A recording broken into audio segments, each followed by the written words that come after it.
Cool. We are rolling, guys. How's everybody doing? Good evening, everyone. I'm Dr. Joaquin Acosta, your trusted guide on this transformative journey through the ever-evolving world of pharmacy and healthcare. Welcome to another exhilarating episode of Know Your Pharmacist Livestream, brought to you this January 4th, 2024. Tonight, we're diving into a topic that's sparking conversations across the globe. Eli Lilly's trailblazing move with Zepbound reshaping how we think about pharmaceutical access and transparency. We're going to go all over that. Jumping into 2024, this is a big deal as we unpack, this bold strategy. We'll explore what it means for you, for healthcare, and for the entire pharmaceutical landscape, including independent pharmacy. We're also delving into a revolutionary study that's redefining pain management. Imagine a world where CBD is a cornerstone in treating dental pain, offering a safer alternative to traditional methods. The implications are vast and deeply encouraging, and we're here to navigate these waters together. But that's not all. Our show is a platform for connection, for understanding the pulse of the community. Today, we share stories that touch our heart and remind us of the power of unity in times of adversity. So, let's embark on this journey together. I'm not here just as a host or a CEO, but as a fellow traveler in the quest for knowledge, empowerment, and wellness. So let's unravel these fascinating topics. Let's question, learn, and grow together. Your engagement, your thoughts, and your stories are what make this live stream a beacon of hope and information. Prepare to be informed, inspired, and invigorated. This Know Your Pharmacist live stream, guys. Let's get started. Eli Lilly, first things first, up right now. Bang. So, okay, there's so many reasons this whole entire Eli Lilly rolling out their own pharmacy, Lilly Direct manufacturer to consumer is really shaking the pharmacy industry up in 2024, guys. I'm telling you. Let's take a look at this whole entire situation here. This is, I think this video here is a very good breakdown about it all, but really what it's getting to, it's a bold move, in the pharmacy industry from the manufacturers, especially as we're talking about the PBMs literally eating up, American dollars all over the place, just sucking in fees from everywhere and really messing up healthcare. So what has a manufacturer, Eli Lilly, done to try to do about this? Check this out, especially with the rise, guys, of your GLP-1 agonists and all that, those weight loss drugs really through 2022, 2023 became a big trend going into now, where you see, brand names and manufacturers all of a sudden really looking at how they're trying to roll out medications and how, community members may get it, but the true costs of actually doing that right now are insane because a bold step to get its obesity and diabetes medications directly to consumers.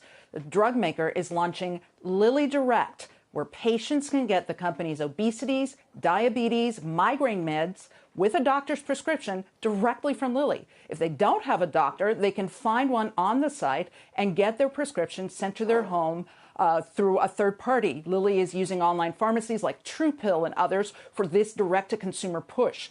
In an exclusive interview with NBC News' Maggie Vespa, CEO David Ricks says he thinks consumers are ready for this move. At a high level, it seems like something that should have happened before. We're used to buying consumer goods directly from manufacturers all the time on online websites. It hasn't really been an option that's been provided before, but given how complicated healthcare is, particularly for common medications, we thought it was time to create a new way for patients to get access directly from Lilly for medicines they want.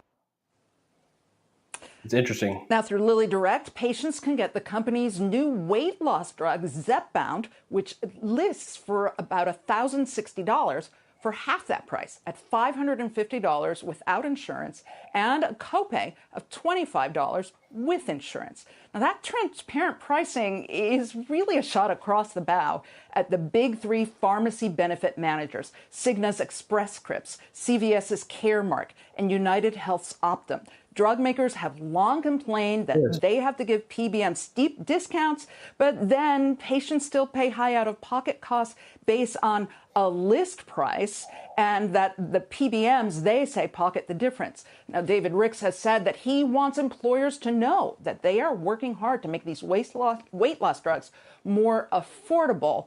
By doing this, he's certainly setting a precedent saying, really, The real price of this is $550, not the list price that we have to use to negotiate with the PBMs. Back over to you. Bertha, fascinating move here. I guess one of the questions is, aside from the price transparency, is this in effect creating a little bit of a premium lane or a fast track? In other words, are they going to prioritize supplies through the direct channel, or how are we going to sort that out? Yeah, that's one of the interesting things. We know that Novo Nordisk has trouble with the supply, keeping up with demand in terms of Ozempic and Wegovy. However, the folks at Lilly say that they're okay in terms of supply, especially with Zepbound. This is new, so the demand is just ramping. They certainly want to put this drug on the map. But this doesn't mean that they're going to get rid of their relationships with PBMs altogether. I mean, one real sort of example of how these guys are frenemies is what happened yesterday. CVS is taking off AbbVie's Humira. This is a drug to treat rheumatoid arthritis, plaque psoriasis. They're taking that off of their formulary starting in the second quarter and only going to offer the generics or the biosimilar versions of those. What AbbVie is doing is it's going to work with CVS's company that is producing biologics, biosimilars, and they're going to give them a co-branded biosimilar version of that so that they can still get that sale. So at a much more discounted price from the list price, but they still want to be in there. Bertha, this is not a coincidence that this is happening at a time where the federal government is trying to lower drug costs and is going to be directly negotiating with the drug companies for Medicare. That's a big part of the reason everybody's been trying to figure out internally, because the drug companies have been saying it's the pharmacy benefits manager's fault, it's trying to point the blame elsewhere. Do you think that this is something that is really going to stick? I understand why they would do it with a big popular drug that consumers want, like these weight loss drugs, because that gets the attention. The idea that they went to the Today Show, it means they're looking for the broadest possible consumer audience to get some of these things. But is this more than a marketing ploy? Is this an attempt to really break the system and say, forget it, we're going to go direct and we're going to try and do that with a lot more drugs? I'm not sure that they really have the ability to necessarily do that altogether, because, it's not just one popular drug. In terms of their whole list of what they have, it's kind of difficult. There's a whole infrastructure involved, but certainly it's going to be a very interesting experiment, especially with a big popular drug like this. And don't forget, again, Novo Nordisk is sort of number one, so they want to make this big splash here to make sure that they are in the game and that they can gain more market share against Wegovy with the diet drug, which from the studies that we've seen is very, very effective. Now, we've also got pushback on these diet drugs, because even at $550 a month, that's a lot in terms of employers covering it. So especially if it's something that someone has to be on these drugs for a lifetime, there's still a lot of employers that are trying to figure out how they can afford this. We've even seen a report this morning, Modern Healthcare, that more employers and more insurers are starting to look at bariatric surgery and make that more accessible, because that's just a one-time $25,000 or $30,000 expense, rather than a lifetime of these drugs, and these drugs that are new, so they're still on patent. Bertha, things moving so fast. More news from Lilly in this direct area that the company has commenced legal action against some importers and distributors, they say, fraudulently claiming to sell Mounjaro, Zepbound, or other medicines like this. And essentially, in an open letter, Lilly is saying that it does not promote or encourage use of Mounjaro and the other drugs outside of a medicine's FDA-approved indication. In other words, going after, I guess, some providers out there that are trying to circumvent the normal channels. They're going after people who are using this for cosmetic purposes, weight loss purposes. But the idea of going directly to the consumer with this drug would raise some brows, I would think. If you don't have a doctor, don't worry, we'll provide one for you. It almost seems like they are promoting. No. This has to be, But it's still, you have to have a doctor's prescription. And but part of the reason they are doing that is, Right, but they also want you to connect you. They'll connect you with a doctor in your own area who can prescribe it. And they are recommending that you work with a doctor because for a lot of people, the initial side effects are really tough and you really need to, follow with a doctor on these because at some point, maybe the dosage you have initially is too low or too high, and then you can adjust it later on. So they're this double isn't down and saying that this shouldn't be for people who are trying to lose 10 pounds or something. This is for somebody who has a real medical weight problem with this, because that's been the big question. The reason there's so much interest in this in Wall Street is because they think it's going to be 5% of the population on this, not 2%. Yeah, but you also have to look at the fact that you have so many Americans who are obese. 34% of Americans are obese. So that is a huge addressable market if people want to go this route. Again, there are other things that they can do. Obviously, there's bariatric surgery, which is also, really expensive, but for some people that works longer term. And there are also a lot of companies that are trying to really work more on the lifestyle change to make it something where it's not just about a pill and not just about thinking about food, but really changing the way you approach your approach to food. So, okay, right, a lot to unpack there. Basically, Lilly Direct, website here, just showing you guys a quick preview here. They're trying to basically shake up the pharmacy industry. What it's showing, from the pharmacist frontline side as a pharmacist, right? And we'll talk about this a little bit in our Enlightenment Hour segment too, from the independent pharmacy side, but how much pharma in general hates PBMs, right? And how literally PBMs are trapping the margin, sucking, right, money out of pretty much direct to consumer from manufacturer. All of a sudden you're going to, your third party distributors, and then all of a sudden the insurance and the PBMs, come in and claw for the rest when, the pharmacy is actually goes, purchases the drug, provides that service for the patient and dispenses it, right? On top of does all the counseling and all the other accountability for that medication. And of course, I'm going to be very biased towards the pharmacy side when you're talking about payers and these systems, but CMS 2024 and all of these PBM rules and the pharmacy side are creating interesting scenarios here because, again, PBMs have been a big problem in the pharmacy industry. They hurt independent pharmacies. They're a big extension and arm of your vertically and horizontally integrated big three, obviously United Healthcare, CVS, Walgreens, all of that whole situation is an entire mess. And, looking at it all from that outside lens, I mean, guys, we have a lot to unpack. And all of a sudden now you have a manufacturer here, Lilly Direct, who has their own doctors to help treat diabetes, migraine, and obesity. You pay the $550, you get the doctor's appointments, you get the doctor's follow-ups. If you have insurance, right, you'll pay, whatever the insurance copay is, maybe $25. Without insurance, you can get care for these three specific conditions using telehealth, right? And that's very, very interesting. Cash means insurances do not take anything out of that chunk. Manufacturer keeps that in-house, where manufacturer initially, splits that pie very, very thinly down the line. And then, they saw the huge boom for obviously the Ozempic burst, the big name Ozempic, big name Mounjaro burst throughout 2022, 2023. And all of a sudden we're here. A manufacturer rolled out, their own online telehealth, pharmacy dispensing, provider care scenario here, right? So if you're going, for diabetes, what's it going to look like? Diabetes, you jump in, you can explore the telehealth and pharmacy services. It's all good because they're attacking the right situations here for, people that need that care, but where you may be missing things like just your true primary care workups and your follow-ups, who knows?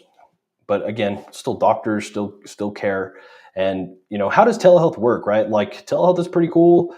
I think this leads right into our Tech Talk segment right here, Guide to Virtual Healthcare Mastery. But anyways, this is just something interesting for those of you who may have never really used telehealth or really thought about, a consistent telehealth setup. Almost the same thing as a live stream, right? Looking at how to prepare your technology, set up your surroundings, ensuring here is recommended quiet, uninterrupted time for your telehealth visit. I mean, maybe you wouldn't be able to do that, but because you're in a space with a lot of people. But again, can you be able to sit down, make sure you're connected to an online platform, you know how to get into it, right? Especially if you're, I guess technology declined in terms of knowledge.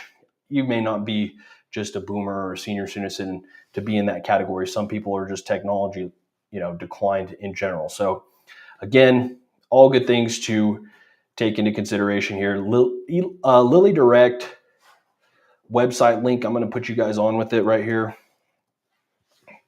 in the chat. Just something to check out. I mean, those of you who are getting all those, Ozempic from Mexico or wherever else, right? Whatever sketchy compounding online pharmacies and stuff, again, that's not something we really want to support from the pharmacy angle, especially if you don't know where that online pharmacy might have been sourcing it from. But again, always trust your healthcare providers, especially ones that to really help sort that situation out for you. I have no problem, helping to vet, providers there for any of those weight loss medication drugs. I know they're a high price, and some places will advertise, right,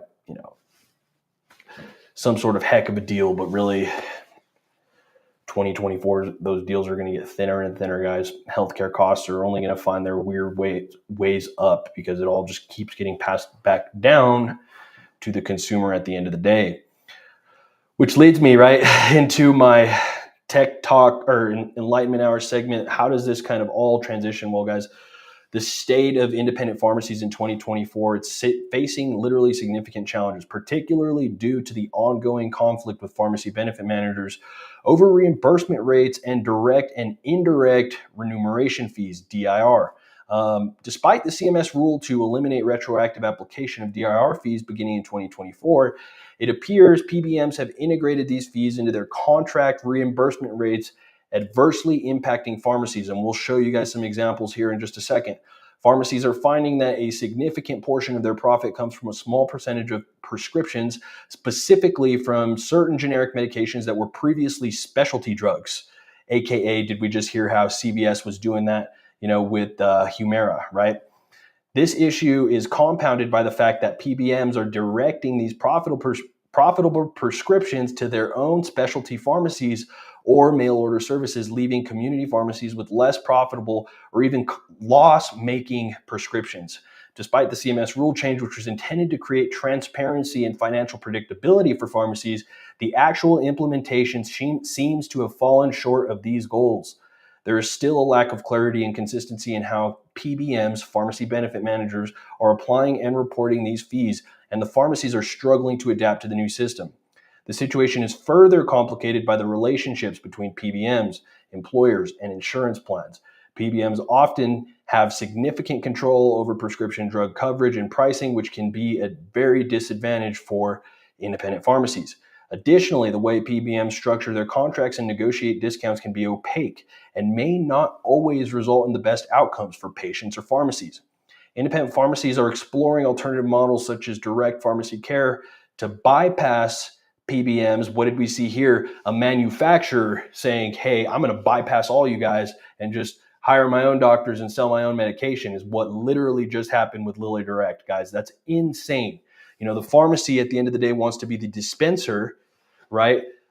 Lilly Direct partners with online pharmacies to help dispense. But again, that community pharmacy aspect, that is a literal stab at that. But it's a stab that has evolved from the, gravitational idiocracy of a PBM and the evolution of it all throughout, our American healthcare system. And anyways, right? All of a sudden we have manufacturers doing this and offering whatever subscription-based service, patients pay monthly fees for listed generic medications, providing a more predictable revenue stream for, their outcomes. Pharmacies are trying to find the same. Compounding pharmacies are niches where, again, you can do personalized medication orders custom for patients. Of course, there are strict limitations and rules around that. However, again, transitioning to these models and fully implementing them and then competing at these levels is still challenging due to what? Yes, existing regulations, the entrenched positions of the PBMs in the healthcare system. And guys, what we're looking right now is advocacy for more effective regulation and oversights of PBMs, as well as innovative approaches to pharmacy services. So, looking at this, going to share with you guys a couple posts here. Take a look at this Twitter feed. Pulling this up from Save Independent Pharmacy. It's a tweet. And I got this pulled up right here. Sharing the screen. Anyways, if you can see it. So it says, ran a set of 200 prescriptions for comparison to December 2023, exact prescriptions profit 1 of 2024, right?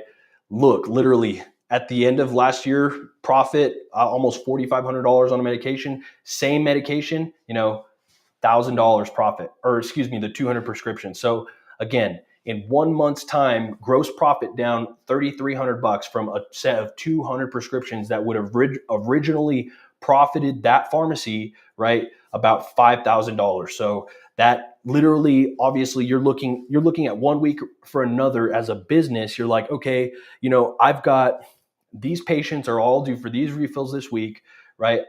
If they all pick them up, I've got some average about of who's going to pick up and who's not. I will make about this much money from this. Obviously, in the medical, reimbursement, it's not going to be tomorrow that you see the money. It's going to be 60, 90 days sometimes 30 days or less. But again, you would plan to make, in this situation, $4,400 for that week. But all of a sudden, she opened up the new year and she was making $1,098. So that's where those contract and reimbursement rates are changing, right? This is a Texas pharmacist looking, frustrated, pissed off. And I can totally tell you, this is absolutely common, and this is happening right now in the industry, and it's really insane. Looking at some other numbers, guys, I'm going to share another post with you. Pharmacist Benjamin Jolly did a really great job talking about this, and they were looking at prescriptions from which ones to basically dabble in or not dabble in. Guys, oh my gosh, this is literally insane. These pharmacist forums, independent pharmacy forums right now are blowing up, and it's people frustrated all of a sudden. They're losing money on medications, and things are happening really, really weird. So basically, right, looking here, one prescription yesterday had a negative $172 profit, i.e. a loss of $172, negative $172, right? How many rolls of toilet paper do you have to sell to make up $172 per person? So looking at that, independent pharmacies are just in a crazy reimbursement struggle right now. What happened was in 2024, all of a sudden, the pricing was supposed to be transparent. CMS rolled out regulations on the PBMs to make their pricing supposedly transparent because independent pharmacies were frustrated that PBMs were taking a lot of money between your primary insurance carrier and the pharmacy for buying and selling the drug at the end of the day, and providing all the other relevant clinical services outside of that. So again, all that happened was they passed on that price of those chargeback fees, these DIR fees, which they would pound back later. All of a sudden you were going to get reimbursed, and they didn't reimburse you what they said because, they said they were going to charge that against you. Anyways, this is a really specific pharmacy owner conversation at this point, but it's like a deep dive into the mess of the industry right now, which is all the opportunity that Lilly Direct found. In places of crisis, there is opportunity. This is still an ongoing thing, but again, the bread and butter core of pharmacy business right now, you're going to see independent pharmacies really starting to have to really look at their model going into 2024 to eat some of these contracts that are going to be just all over the place. People's medications may be getting switched if you're using locals and independents. You may be getting switched all over the place between, Humana or some of these mail orders, and just be ready for it. That's all I got to say. Once I'm back in that game too, I guarantee you we're going to be seeing all the same stuff. So anyways, It's just crazy to look at it. It's in a crisis in independent pharmacy right now, where you already start seeing pharmacy deserts start to happen, crunching and pushing people back to these other pharmacies, these big box corporations that have no time for people. It's just a crazy nightmare. And starting 2024, oh my God. All right, let's look at it. Anyways, Herbal Wellness Corner brought to you by High Horse Cannabis Company, guys. We're looking at a study from Rutgers Health. Pretty cool news here. And shout out to Rutgers for the the educational piece, but I think it's worth looking at. So cannabis component offers opioid alternative by effectively treating dental pain. In a groundbreaking study that could revolutionize dental pain management, Rutgers researchers have found that cannabidiol, or CBD, the non-addictive cannabis derivative, alleviates acute dental pain. This is the first of its kind result, appears in the Journal of Dental Research, and indicates that CBD, which produces no high among users, may be an equal effective but far safer alternative to addictive opioid painkillers. First line of defense for dental pain has always been anti-inflammatory medications like Tylenol, acetaminophen, ibuprofen, or Advil or Motrin, naproxen, Aleve, brand generics, so on and so forth. But many patients can't take medications or get sufficient relief from them. So dentists have traditionally been among the largest prescribers of opioid medications, either alone or in combination with these other medications, right? So looking at this, Rutgers, School of Dental Medicine was looking at the rise in opioid-related addiction, and that research focused on THC in dental pain, but THC is psychoactive. And so they studied CBD because other previous research from specialties suggested that it might relieve dental pain without psychoactive effects.